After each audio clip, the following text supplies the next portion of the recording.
Chapitre 15. La voie de l'envol.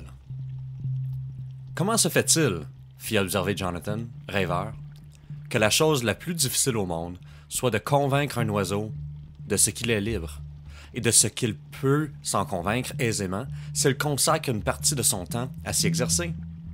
Pourquoi faut-il que ce soit si difficile? Les paupières de Fletcher battaient encore, ses yeux s'ajustant au nouveau décor.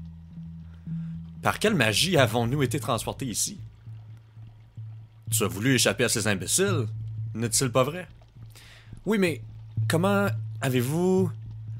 Il en va de cela comme de toute chose, de toute autre chose, Fletcher. Question d'entraînement. La matinée ne s'était pas écoulée que le clan avait déjà oublié sa crise de démence, mais Fletcher, lui, n'avait pas oublié. Vous souvenez-vous, Jonathan, de ce que vous avez dit il y a bien longtemps à propos de votre amour de la communauté?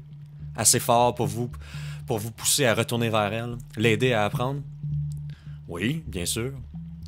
Je ne comprends pas comment vous faites pour aimer cette racaille à plumes qui vient tout juste de tenter de vous tuer. Oh, Fletch, ce n'est pas cela qu'il s'agit d'aimer. Tu n'aimes ni la haine, ni le mal, c'est évident. Il faut t'efforcer de voir le goéland véritable, celui qui est bon, en chacun de tes semblables, et l'aider à le découvrir en lui-même. C'est là ce que j'entends par amour. C'est au fond un bon tour à leur jouer lorsqu'on sait s'y prendre. Je me souviens par exemple d'un jeune oiseau intraitable. Il s'appelait Fletcher Lynn le goéland, exclu de fraîche date. Prêt à lutter à mort contre le clan, il commençait à bâtir sur les falaises lointaines son propre enfer d'amertume, et le voici aujourd'hui, échafaudant son propre paradis, qui va mener vers ce paradis toute la communauté.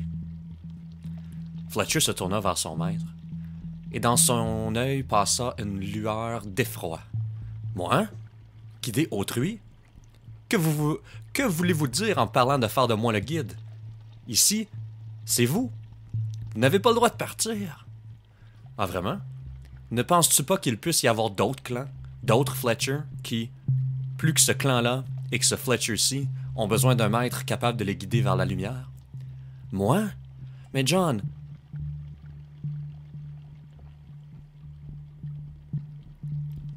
Moi?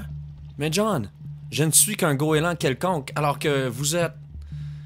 Le fils unique du grand goéland, je suppose, soupira Jonathan en contemplant la mer. Tu n'as plus besoin de moi. Ce qu'il te faut désormais, c'est continuer de découvrir par toi-même, chaque jour un peu plus, le véritable et illimité Fletcher le goéland qui est en toi. C'est lui qui est ton maître. Il te faut le comprendre et l'exercer. À cet instant même, le corps de Jonathan se mit à vaciller, comme vibrant dans les airs, puis devint progressivement transparent. Ne le laisse pas répandre sur ton compte des bruits absurdes ou faire de moi un dieu. D'accord, Fletcher? Tu sais, je ne suis qu'un goéland qui aime voler, pas plus. Jonathan! Pauvre Fletcher, ne te fie pas à tes yeux, mon vieux. Tout ce qu'il te montre, ce sont des limites, les tiennes. Regarde avec ton esprit. Découvre ce don d'or et déjà tu as la conviction et tu trouveras la voie de l'envol. L'éblouissement s'éteignit. Jonathan le goéland s'était évanoui dans l'espace. Fletcher le goéland se hissa dans le ciel face à un groupe d'élèves nouveaux, impatients de prendre leur première leçon.